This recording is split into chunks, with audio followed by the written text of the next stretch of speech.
Hello guys. അപ്പോൾ ഈ ഒരു കണ്ടർ നമുക്ക് എന്താണ് സോൾഡർ ചെയ്യുന്നതിൻ്റെ മുന്നായിട്ട് ജസ്റ്റ് എന്താണ് നമ്മൾ ക്ലീൻ ചെയ്യാറുണ്ട്. അപ്പോൾ അയൺ വെച്ച് ക്ലീൻ ചെയ്യുമ്പോൾ എന്താണ് ചില സമയത്ത് ലെഡ് ക്ലീൻ ആവും, ചില സമയത്ത് ലെഡ് ടോട്ടലായിട്ട് ക്ലീൻ ആവില്ല. ചിലത് എന്താണ് അയണിനെ കൊണ്ട് ഓൾറെഡി നമ്മൾ എന്താണ് ഓവർ സ്ക്രബ് ചെയ്യുമ്പോൾ ബോർഡിൽ സ്ക്രാച്ചസ് ഒക്കെ വരാൻ ചാൻസ് ഉണ്ട്. അപ്പോൾ ഇത് ഇങ്ങനെ വരാണ്ടിരിക്കാൻ എന്താണ് ഒരു സിമ്പിൾ മെത്തേഡ് ഉണ്ട്. അതായത് ഈ ഒരു എന്താണ് ഈ കണക്ഷൻസ് നമുക്ക് ക്ലീൻ ചെയ്യാൻ വേണ്ടിയിട്ട് ഒരു സിമ്പിൾ മെത്തേഡ് ഉണ്ട്.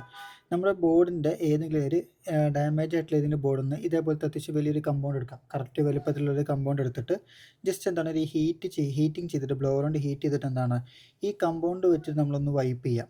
ഈ കമ്പൗണ്ട് ഇതിൽ ഏറ്റവും ബെറ്റർ എന്താണ് ഈ കമ്പൗണ്ടിന് പകരം നമ്മുടെ കോയിലിൽ നമ്മുടെ ഡിസ്പ്ലേ സെക്ഷനിൽ വരുന്ന ആ കോയിൽ എടുക്കുന്നതായിരിക്കും ഒന്നും കൂടി ബെറ്റർ. സോ അതുകൊണ്ട് ഇങ്ങനെ വെച്ച് അതായത് കോയിൽ അതേപോലത്തെ ഇതേ കമ്പൗണ്ടൊക്കെ വെച്ചിട്ട് എന്താണ് നമ്മൾ ഇതേപോലെ ജസ്റ്റ് ഒന്ന് വൈപ്പ് ചെയ്താൽ നമുക്ക് എന്താണ് പെർഫെക്റ്റ് ആയിട്ട് അത് ക്ലീൻ ആയിട്ട് കിട്ടും. നമ്മൾ അയൺ കൊണ്ട് ചെയ്യുന്ന രീതിയിൽ എന്താണ് അയൺ ആകുമ്പോൾ നമുക്ക് എന്താണ് അതിൽ ചെറിയ രീതിയിൽ ലെഡ് പിടിക്കുകയും വേണം, എന്നാലോ സോൾഡിങ്ങിന് വേണ്ടിയിട്ടുള്ള അത്രയും ഓവർ ലെഡ് അതിൽ വേണ്ടതാണ്. അപ്പോൾ ഈ ഒരു മെത്തേഡിൽ ചെയ്യുമ്പോൾ നമുക്ക് പെർഫെക്റ്റ് ആയിട്ടുള്ള മെത്തേഡിൽ അവിടെ ലെഡായിട്ട് കിട്ടും.